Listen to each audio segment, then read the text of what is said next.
एक बच्चा मिलता है, बोलता है कि सर आओ, आप फंडे बताते रहते हो, हम आपको बताते हैं एक मस्त फंडा।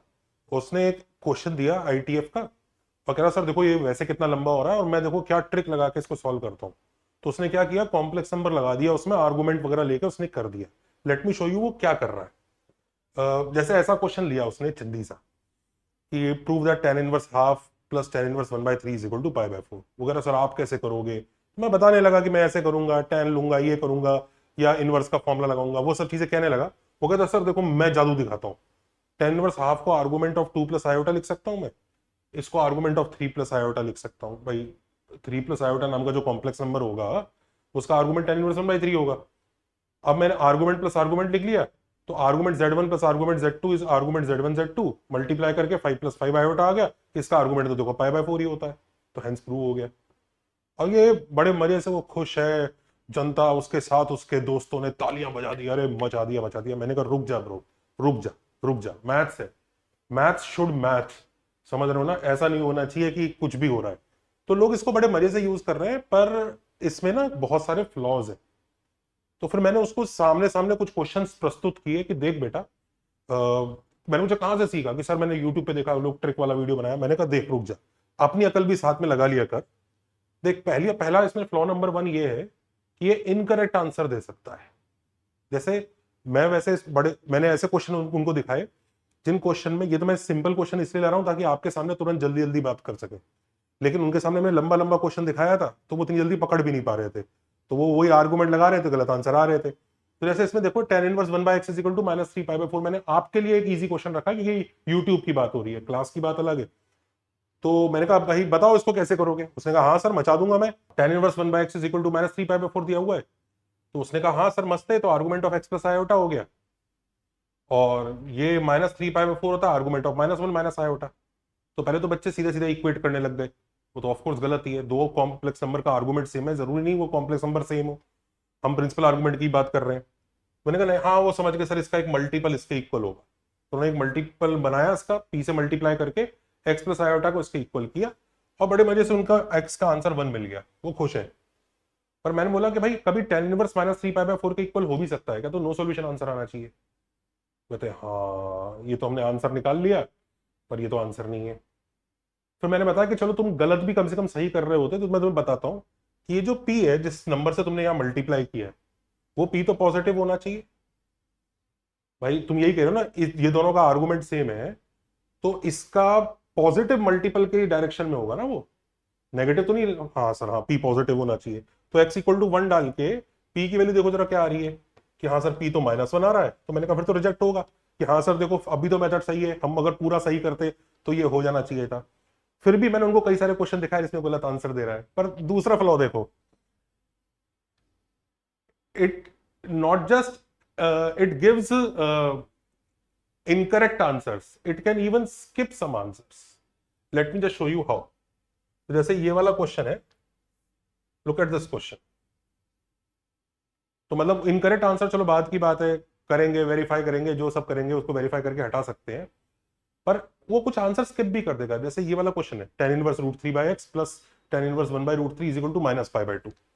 अब इसमें करा उसने argument of x plus √3 iota, argument of √3 plus iota is argument, ये किसका आर्गुमेंट होगा, इसका होगा, √3/2 -1/2 का। अब वो आर्गुमेंट Z1 Z2 वाली कंडीशन लगाई उसने, और इस बार ही वॉज वेरी केयरफुल कि P ग्रेटर देन 0 लेता ही हूं मैं बिल्कुल। अब उसने P ग्रेटर देन 0 लिया, और अब इन दोनों का जो मल्टीप्लीकेशन है उसके इक्वल कर रहा है। भाई argument of Z1 Z2 is equal to this, और इसका P ग्रेटर देन 0 वाला मल्टीपल इससे इक्वल होगा, करा उसने। तो x इंटू √3 -√3 इसके इक्वल आ जाएगा, और दूसरा इसके इक्वल आ जाएगा, और P ग्रेटर देन 0 उसने माना हुआ है। जैसे ही वो इन दोनों को सॉल्व करता है, x की वैल्यू -1 और P की वैल्यू -4 आ जाती है। तो उसने बोला हाँ सर रिजेक्ट रिजेक्ट रिजेक्ट। अब मैं बेवकूफ नहीं बनूंगा, अब तो मैं समझ गया। पर देखो x इक्वल टू -1 देखो, डाल के देखो, सेटिस्फाई कर रहा है। tan इनवर्स -√3 क्या होता है, -π/3 प्लस π/6, सेटिस्फाई कर रहा है। अब इस बार तुमने उसको रिजेक्ट कर दिया। तो इसमें है कुछ फ्लॉज हैं, पंगे हैं बीच में, और ऐसा भी नहीं कि बहुत बड़ा एडवांटेज हमें देता हो। तो रिजेक्ट आप जो कर रहे हो खुशी खुशी, पर ये सेटिस्फाई कर रहा है। और तो उसका लूप होल्स क्यों है इस मेथड के, उसका रीजन बताता हूं कि argument of z actually tan inverse y by x नहीं होता। ये आपको लगता है कि आर्गुमेंट ही tan inverse y by x है, नहीं, दोनों में कनेक्शन है और सेम नहीं है। तो इसलिए इस मेथड में कुछ लूप होल्स है। दूसरा चीज, आप argument z1 plus argument z2 को आर्गुमेंट ऑफ z1 z2 कर रहे हो और आप प्रिंसिपल आर्गुमेंट चला रहे हो, तभी तो आप दोनों तरफ से वो कंपेयर कर पा रहे हो। तो ये भी प्रिंसिपल आर्गुमेंट कोई जरूरी नहीं इस चीज को सेटिस्फाई करे। दो कॉम्प्लेक्स नंबर के आर्गुमेंट्स का एडिशन उनके मल्टीप्लीकेशन के प्रिंसिपल आर्गुमेंट के इक्वल हो, ये कोई गारंटी नहीं है। ये this is possible that this might not work. तीसरी चीज, आर्गुमेंट z जो है tan inverse y by x तभी होता है जब x ग्रेटर देन 0 होता है। When x is greater than 0 तब tan inverse y by x होता है। अदरवाइज, तो जैसे फॉर एग्जांपल ऐसा सिनेरियो ले लो 1 प्लस आयोटा, तो दोनों सेम आंसर दे देंगे। 1 माइनस आयोटा भी लोगे ना, तो टेन इनवर्स में आपको माइनस पाई बाय 4 मिलेगा और उसमें भी आर्गुमेंट में माइनस पाई, तब तक सही चलता है। इसका मतलब जितने भी क्वेश्चंस ऐसे होंगे ना इसमें डिनोमिनेटर नेगेटिव हो सकता है x, वहां पर आपको दिक्कतें आ सकती हैं। और ये उन्हीं में से एक था, ये देखो, ये उन्हीं में से एक था। यहाँ x नेगेटिव आया था ना, दिक्कत आनी शुरू हो गई। तो इसलिए इसको अवॉइड किया जाए। दूसरा, आर्गुमेंट z जब x नेगेटिव है तो क्या होगा, x नेगेटिव y नेगेटिव में ये होता है और x नेगेटिव और y पॉजिटिव में tan inverse y by x plus pi होता है। तो अलग तरह से बिहेव करता है। तो आप सीधा आर्गुमेंट लेके कर रहे हो, तो आप बेसिकली एक अनदर फंक्शन को सॉल्व करने की कोशिश कर रहे हो और सोच रहे हो इससे हमारे आंसर सेम आएंगे। अब कहानी ये है कि अच्छा, इसके अलावा ये पक्का ट्रू है कि tan ऑफ आर्गुमेंट z हमेशा y बाय x देता है, मैं इसको डिनाई नहीं कर रहा हूं। लेकिन आप जो काम कर रहे हैं दोनों साइड आर्गुमेंट में कन्वर्ट कर रहे हैं, तो आप फंक्शन चेंज कर रहे हैं। नॉनदलेस, कोई भी मेथड तब बेस्ट होता है कि जब वो हमारे जो रिक्वायर्ड आंसर्स हैं वही दे और सिर्फ वही दे, वो बेस्ट मेथड होता है। गुड मेथड वो होते हैं कि भाई जो हमें आंसर चाहिए वो तो दे ही रहा है, कुछ एक्स्ट्रा आंसर दे रहा है, अब वो कुछ एक्स्ट्रा आंसर हम वेरीफाई करके हटा लेंगे, जैसे स्क्वायरिंग वगैरह होती है। पर एक मेथड बेस्ट अवॉइडेड तब होता है कि जब वो हो सकता है हमारे वाले आंसर्स को तो उड़ा दे, कुछ एक्स्ट्रा आंसर ले आए। तो ये तो हर जगह से खिचड़ी पक रही है, तो इट इज बेस्ट सूटेड कि आप उसको अवॉइड करिए। हाउ टू सॉल्व देम, एक मेथड तो ये है कि दोनों साइड tan ले लीजिए। दोनों साइड tan लेने के बाद फिर आपको ये इक्वेशन आएगा और फिर लेकिन वेरीफाई करना जरूरी है। इनवर्स ट्रिगो में वेरीफाई कैसे करते हैं इसके ऊपर भी बड़ी मस्त चीज बन सकती है, एक वीडियो आएगा, आप बताइएगा अगर आपको वो वीडियो चाहिए कमेंट में कि किस तरह से वेरिफिकेशन किया जाता है। और दूसरा मेथड होगा कि अगर आपको इनवर्स ट्रिगो के फॉर्मुलेज पता है। अच्छा, कई लोग बोल रहे होंगे tan इनवर्स 1/√3, तो सर आंसर हमें पता ही है। मेरे को पता है इसका आंसर पता है, मैं बस आपको एग्जांपल बता रहा था। I was using easier questions ताकि जल्दी मैं अपनी बात मैं समझा पाऊं। तो मॉरल ऑफ द स्टोरी यही है कि भाई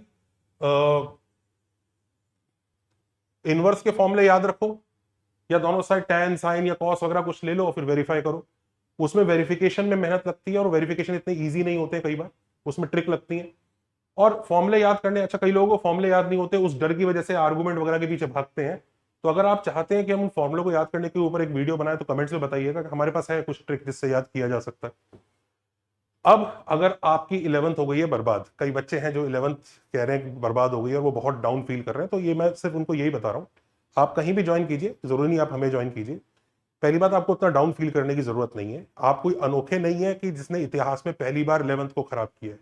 बहुत सारे बच्चे हैं जो ये काम करते हैं। मैं खुद अपनी 11th खराब करके बैठा था, फिर मैंने तैयारी करी तो मेरा अच्छा हुआ। मेरा तो वो तो, आप तो अभी भी जनवरी में है, मेरे को फरवरी के लास्ट में जाके होश आया था, तो आप अभी भी मुझसे 2 महीना आगे। तो बिल्कुल डाउन मत फील कीजिए, अब इससे तैयारी शुरू कीजिए। If you are able to find place जहां पे आपकी तैयारी अच्छे से हो सकती है, या मे भी थोड़ा सा स्टाइल चेंज कर दिया। अगर आपने कहीं पढ़ा है ऐसा जहां पे आपको लग रहा है कि यार वो मजा नहीं आया इसलिए मैं थोड़ा पे चढ़ता चला गया, तो एक बार आप हमारे कोर्सेज भी चेकआउट कर सकते हैं। जरूरी नहीं, वी आर जस्ट सेइंग कि give us a chance and we will try to get your 11th back on track. हमारे बैचेस छोटे छोटे ही होते हैं, छोटे बैचेस में आप कंटिन्यूस हमसे बात कर सकते हैं, डिस्कशन कर सकते हैं। चलिए, take care and bye bye.